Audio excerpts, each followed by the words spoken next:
আমি এই ট্র্যাপ থেকে বাঁচতে চাই। আমি সবার কাছে আমার হাত জোর করে নিবেদন, এই যে সবার কাছে আমার অনুরোধ, সবাই আমাকে এই জায়গা থেকে রক্ষা করেন। আমি দেখাই আপনাদেরকে, এই দেখেন লেলা কিন্তু অলরেডি ওর মাস্টার মাইন্ড খাটানো শুরু করে দিচ্ছে, মাস্টার মাইন্ড দিয়ে খেলা শুরু করে দিচ্ছে। ওর প্রিভিয়াস যে লাইভ গুলা, আমি ওইখান থেকে বের হওয়ার পর আমি কিন্তু লাইভ করতে করতে ওইখান থেকে বের হয়ে গেছি।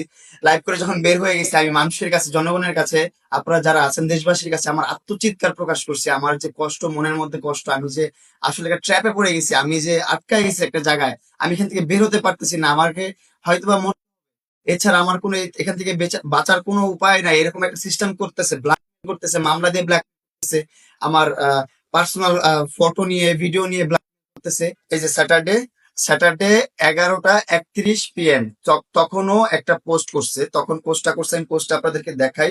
পোস্টটা করে সাথে সাথে ও কিন্তু এই যে ওদের যে প্রেসের গ্রুপটা আছে, এই গ্রুপের মধ্যে এটা দিয়েছে ভাইরাল করার জন্য, যেন সবাই যেন ভাইরাল করে। ও যে কোনো ভিডিও, যে কোনো কিছু, সবকিছু দিয়ে থাকে ভাইরাল করার জন্য। এখানে দেখেন ওর হাতে কোনো ব্যান্ডেজ নাই, কোনো প্রকার ব্যান্ডেজ নাই। ও যে ফাঁদটা তৈরি করছে আমার জন্য, আমি এখান থেকে বাঁচতে পারবো না, আমি আপনারা যদি সাহায্য না করেন, হেল্প না করেন। এই দেখেন এইখানে ওর হাত কাটা নাই, কিন্তু এখন ও সিএমএইচ এ ভর্তি হয়ে, কমিটলায় ভর্তি হয়ে, ওর ফেক কাগজপত্র বের করে ও ওইগুলা নিয়ে আমার নামে শ্লীলতাহানি মামলা করছে, মামলা করছে, শারীরিক টর্চার করছে, এটা করছে, এটা করছে। ভাই আপনারা ওর সিসি ক্যামেরা ফুটেজ প্রয়োজন আপনারা টানেন, ডিএইচএস এর সিসি ক্যামেরা ফুটেজ টানেন। আমি ওর বাসায় ঢুকছি রাত 5টা বাজে। কোন মানুষটার বাসায় কোন মানুষটা ঢুকতে পারে পারমিশন ছাড়া? আমাকে ও ফোন দিয়ে থ্রেট করছে, তোর আজকে দেখা করার কথা ছিল, আজকের মধ্যে আমার বাসায় আসতে হবে, আমার সাথে দেখা করতে হবে, নাহলে তোর অনেক সমস্যা হবে, তোর অনেক অসুবিধা হবে, তোর নামে মামলা যেগুলো আছে আমি একটাও তুলবো না। আমি ওর বাসায় আসছি, যে ঠিক আছে ভাই মামলাগুলো তুলবে না, আমি বাসায় যাই, ওর সাথে ও যেভাবে বলে সেভাবে করি, মামলাগুলো তুলে ফেলুক, ভালো একটা ফ্রেন্ডশিপ আছে, ভালো একটা বন্ধুত্ব আছে, এটা বজায় থাকুক।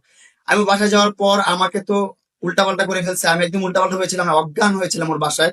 যেগুলা ভিডিও, যেগুলা ফুটেজ আপনাদের কাছে আছে, আমিও একটু দেখাই আপনাদেরকে, যে আমি কিভাবে ওর বাসায় অজ্ঞান হয়ে পড়েছিলাম।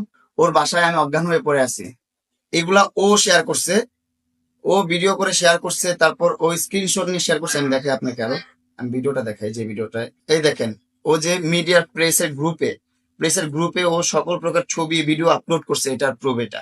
এই যে স্ক্রিনশট, এই যে ওই যে ওর স্ক্রিন রেকর্ড দেখেন, ও গ্রুপে পাঠাইছে, সেন্ড করে বলতেছে ও আমার বাসাতে ঘুমাচ্ছে। এই যে ও লেখছে ও আমার বাসাতে ঘুমাচ্ছে। আমি তাহলে কিভাবে জোর করে ওর বাসায় গেলাম আপনারা বলেন? আপনাকে বললাম না, আমি কি করবো, আমার মাথায় ঢুকতেছে না ভাই, আমার মাথায় একভাবে ঢুকতেছে না। আমি কিভাবে আপনাদেরকে বুঝাবো, আমি বুঝাতে পারতেছি না। আমি যে কথা বলবো, আমার আমার সেন্সেও কোনো কিছু কাজ করতেছে না। আমি আপনাদেরকে কি বলে বুঝাবো, কিভাবে এক্সপ্লেন করবো, সেটাও বুঝতেছি না আমি ভাই। ওর ইচ্ছে হলো ওর মামলা করলো, ইচ্ছে হলেও মামলা করে, ইচ্ছে হলেও মামলা করে। সাথে ওর যে অ্যাডভোকেটরা আছে, লয়ার আছে, তারাও ওকে আরো বেশি উৎসাহিত করে, যে ভুয়া মামলা করে কিভাবে ফাঁসানো যায়, কিভাবে ওর আটক করা যায়। ফাঁসানোর জন্য ওর লয়াররা